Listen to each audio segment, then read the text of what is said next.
আল্লাহ বলেছেন, যে চায় সামনে এগুতে পারে, যে চায় পেছনে যেতে পারে। প্রসঙ্গক্রমে তোমাদের প্রত্যেকেই একজন বন্দী, জিম্মি, জামানত। বন্দী, জিম্মি, তাহলে কিভাবে আপনি নিজেকে মুক্ত করবেন? আল্লাহ বলছেন বিমা কাসাবাত। প্রসঙ্গক্রমে বিমা কাসাবাত হলো মুকদ্দম। আল্লাহ বলেননি যে কুল্লু নাফসিন রহিনাতুন বিমা কাসাবাতুন। না, কুল্লু নাফসিন বিমা কাসাবাত রহিনাতুন।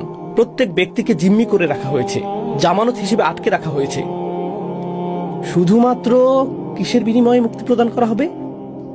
যা তারা উপার্জন করেছে এই জীবনে, যা তারা উপার্জন করেছে, যে কাজ তারা করেছে এবং যা তারা উপার্জন করেছে। এটা বেশ ভারী। এখন চলুন ইসলামের স্বাধীনতার ধারণাটি ব্যাখ্যা করি। পছন্দের স্বাধীনতা আছে, কিন্তু কর্মফলের কোনো স্বাধীনতা নেই। বিষয়টা লিখে ফেলুন যাতে আপনাদের মনে থাকে।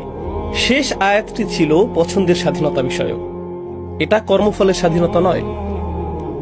এই জীবনে আমি যা কিছুই করি, আমি যাই করি, তা হলো অদৃশ্য কারাগার থেকে নিজেকে মুক্ত করার একটা চেষ্টা, যে কারাগারে আমি ইতিমধ্যেই আছি, কর্মফলের কারাগার। তাই যদিও আমি স্বাধীন সাজার ভান করি, আমি আসলে আমার কাজের সাথে আটকে আছি। আমি আমার কর্মের সাথে শৃঙ্খলিত, আর সেই কাজগুলো আল্লাহর কাছে উপস্থাপন করা হচ্ছে, যিনি প্রতিটি আত্মাকে জামানত রেখেছেন।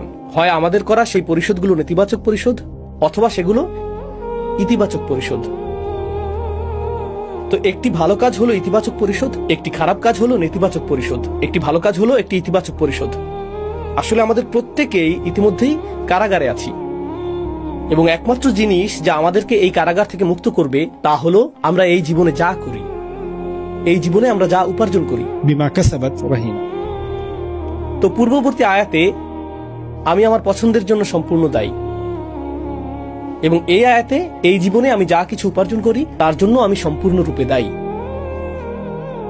আমি দায়ী, বিমা কাসাবাত। আপনি যদি এটুকু বুঝেন, এর অর্থ হলো আমাদের ক্ষেত্রে শুরুর অবস্থাটি হলো আমরা সমস্যায় আছি।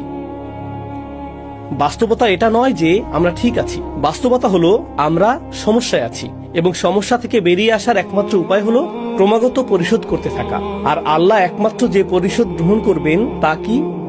আপনার ইতিবাচক উপার্জন, বিমা কাসাবাত। আল্লাহ ঠিক এটাই বুঝিয়েছেন যখন তিনি বলেছেন ইন্নাল ইনসানা লাফি খুসর। মানব জাতির জন্য শুরুর অবস্থাটি হলো তারা ক্ষতির মধ্যে রয়েছে। মানুষ ক্ষতির মধ্যে রয়েছে, মাহবুস, কারাগারে অবরুদ্ধ। আক্ষরিক অর্থেই মুআদ্দুন মাহবুস আলাইহ, তাদেরকে আটকে রাখা হয়েছে।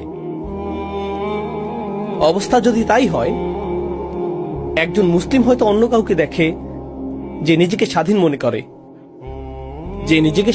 করে, এবং সে যা খুশি তাই করে, আর সে উপলব্ধি করে, ও আল্লাহ, তারা তাদের মুক্তির জন্য মূল্য বাড়িয়েই চলছে প্রতিটি নেতিবাচক পরিশোধের মাধ্যমে। আপনি জানেন আপনার অ্যাকাউন্টের ব্যালেন্স নেতিবাচক হতে পারে, তাই না?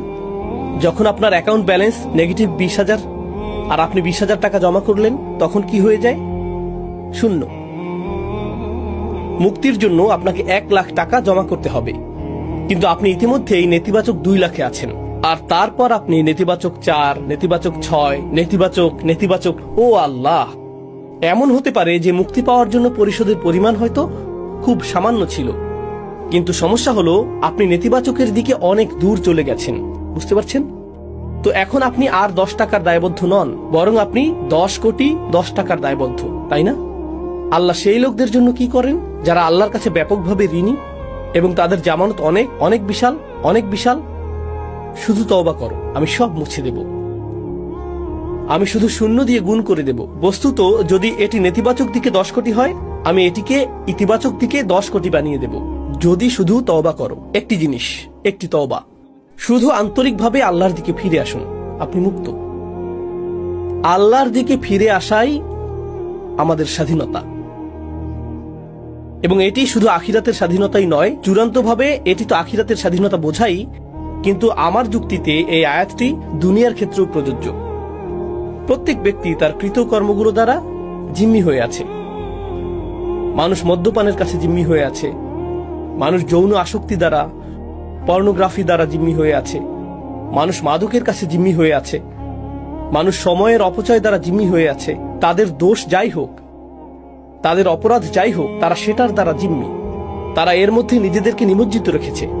একমাত্র কিছু মানুষ আসলে এই আসক্তিগুলো, এই বদভ্যাসগুলো থেকে মুক্ত রয়েছে। আমাদেরকে বলা হয়েছে ইন্টারনেট ব্রাউজিংয়ে তুমি স্বাধীন।